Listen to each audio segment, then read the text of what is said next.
Thank you. That was good.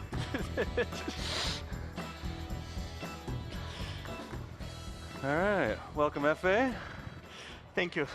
How you doing? Excellent. Thanks. Good. Great. So you've got Mubi, which is probably one of the oldest surviving streaming media services. Yeah, we've been around for 12 years. Yes. Yep. Yeah. Which is amazing. That Yep. in itself is a feat. Yep. It's been a rocky road, I would say, Yep. from there to here for the whole industry. Yeah. Obviously, much changed. But do you want to just kind of talk a little bit about what makes you unique and how you serve your customers now that's sort of different from everybody else in the industry? Yes, sure. So streaming took off very significantly over the past couple of years.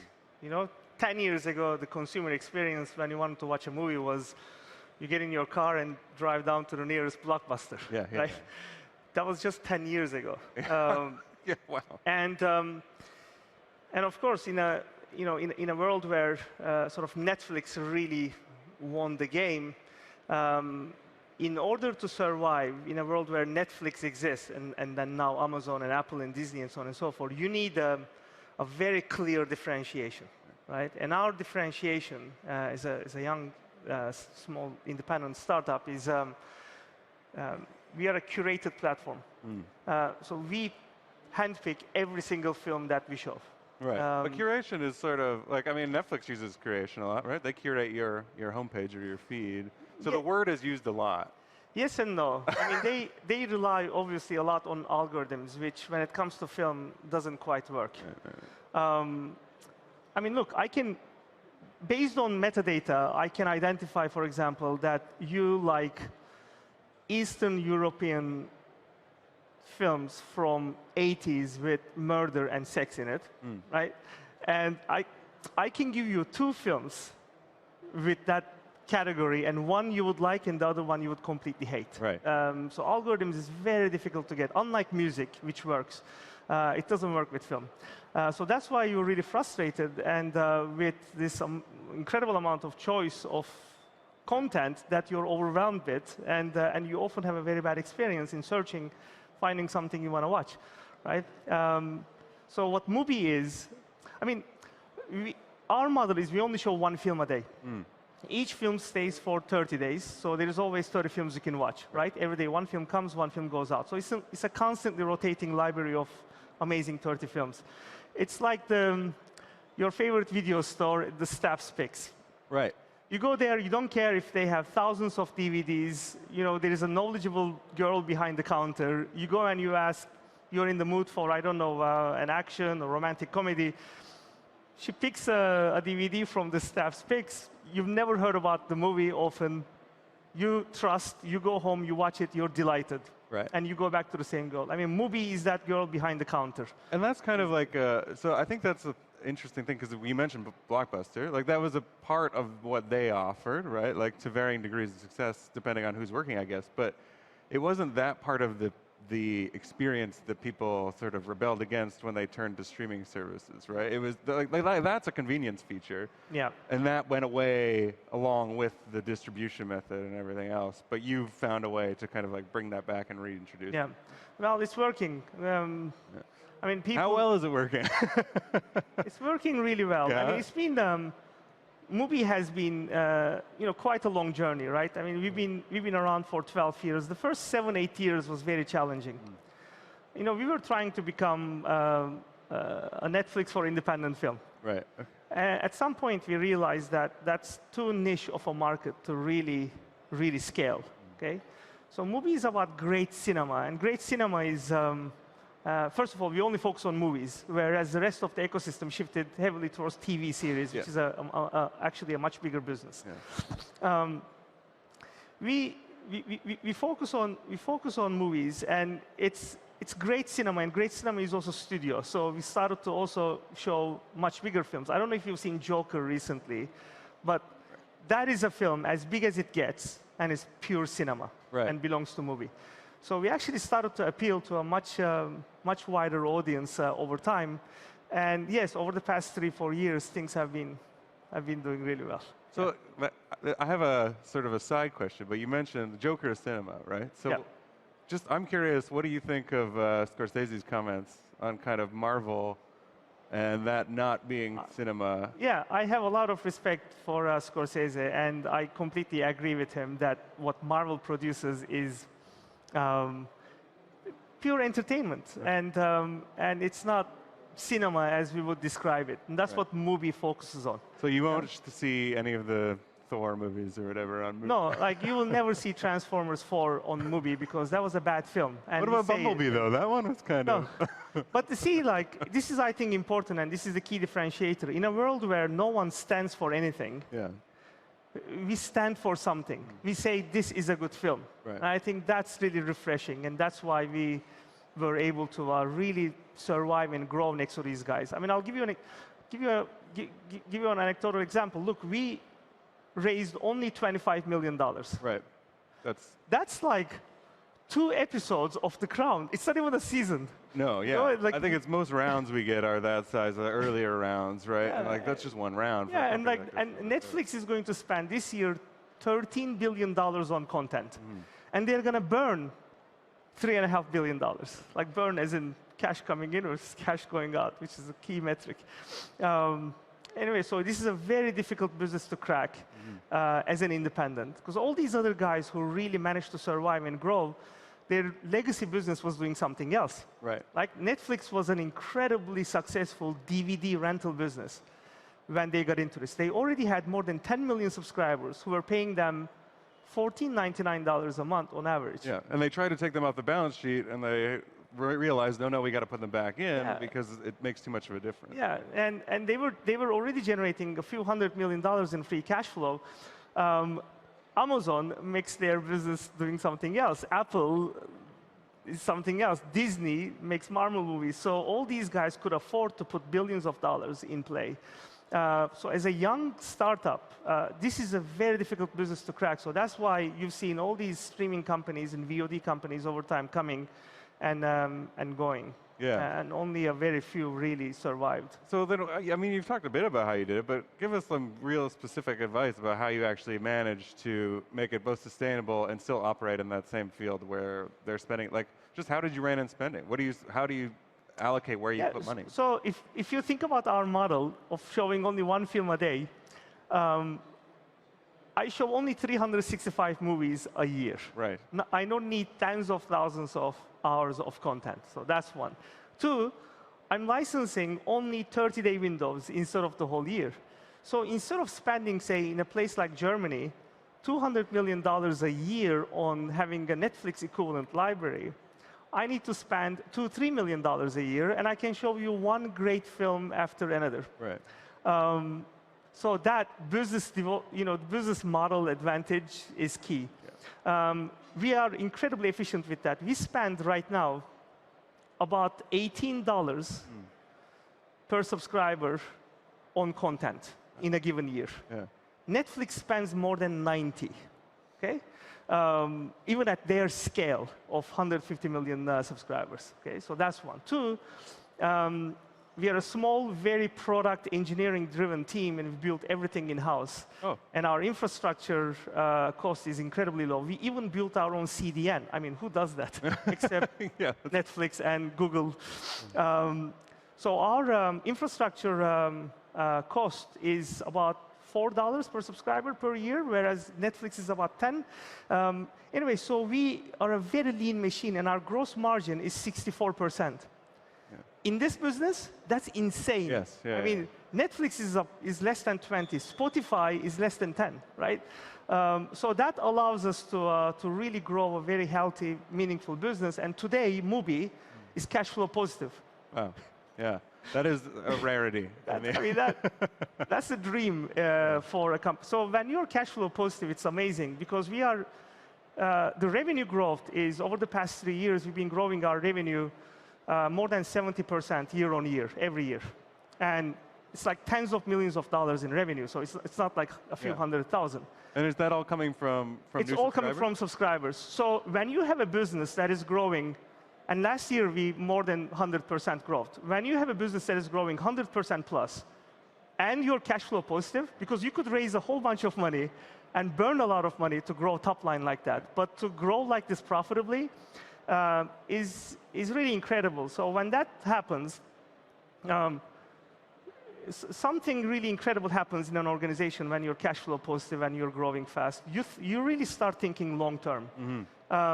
You make, because when you are burning money and you have a runway of 6 months, 12 months, whatever, like you have to raise capital in order to, so you make suboptimal decisions on capital allocation and also operations. Because you need to survive. You need to show your investors certain metrics that they care about, so that potentially they could continue to back you, raise money, and so on. Whereas when you don't need to ever raise any money, and you don't have a run rate, first of all, you're not spending your time raising money. You're spending all that time on growing your business. And you make longer-term decisions, and you are planning things, and it's just been an incredible stage when that happened for us. Yeah. So let's talk about some of those things you are investing in. So, like international expansion is one. You've opened up new markets this year. Yeah. Distribution and production too. Yeah. Right? Yeah. Those are all very similar things. Like a lot of the big players do those same things. Yeah. Right? So let's talk about them. I mean, our core market, we are headquartered in London. UK is our biggest market. In UK, we are the 4th biggest streaming service, right? So there's Netflix, Amazon, Sky, and then us. And we are now we looked at US as an incredible opportunity for us. In US, no one knows about us, which is a huge opportunity for us. Right, we could be 10 times bigger just in US by doing what we do in UK. And Germany and France also very organically, with $0 that is spent on anything, marketing, people, operations, nothing. It's just been growing nicely. So this year we made a conscious decision to actually start geographically expanding Mubi, and we looked at Asia. We launched in Southeast Asia, starting in Malaysia in June, and we just launched in India about 2 weeks ago. I think India is one of the most incredible streaming markets in the world, and it will be. Over the next 10 years, it will take us a couple of years to figure that out, but it will be quite incredible. So, but you can afford to think in those timelines, right? Yes, I can. I mean, Mubi is going to be here for the next 100 years, right? So you can really, I mean, at least that's what we think as a team. So, I make 10-year decisions like that. I mean, India, over the next decade, is going to be a really incredible place. And I can also afford to burn money in growing our business in India. Right? So I can actually, significantly invest in that opportunity. So that's important, geographically expand, continue to build your brand. And coming back to what you said about distribution and production, what moves the needle in streaming business is having new films exclusively available on your platform in an earlier window.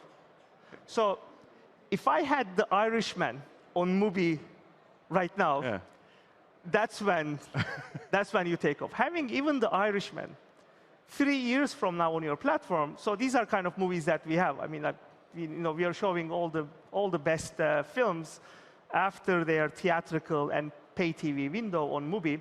It makes a difference, but nothing like when you have them right after theatrical or day and date. In order to do that, you either produce the whole film, which we can't afford right now. The Irishman was $150 million. Yeah. Okay? Or independently produced films, they premiere in places like Cannes Film Festival, Sundance, Berlin, Toronto. You watch these films premiere, and if you think it's going to do well in your country, you buy all rights for your country. So the new film by Pedro Almodovar would be in Cannes, and it was, Pain and Glory. And Sony bought it in US, BIM in Italy, back in France, Hopscotch in Australia, Mongrel in Canada, and so on and so forth. And we started to buy films like that for UK. So we built a distribution arm, and we are releasing films theatrically, and then they come exclusively on Mubi. Yeah, and is the theatrical, is that significant to your business when you make those theatrical releases, or is that just sort of part of the deal? It is very important that we had to build those capabilities, because that's the only way that I could ensure that I can show a film exclusively on Mubi in an earlier window, right? And we have a very significantly growing distribution arm of the business in UK and US. And we are very friendly to cinemas. Like, we actually want these films to be seen on the big screen. Yeah, yeah. We think it's very important. We see theatrical as a very important part of the whole promotion and exposure of the film before they come to Mubi.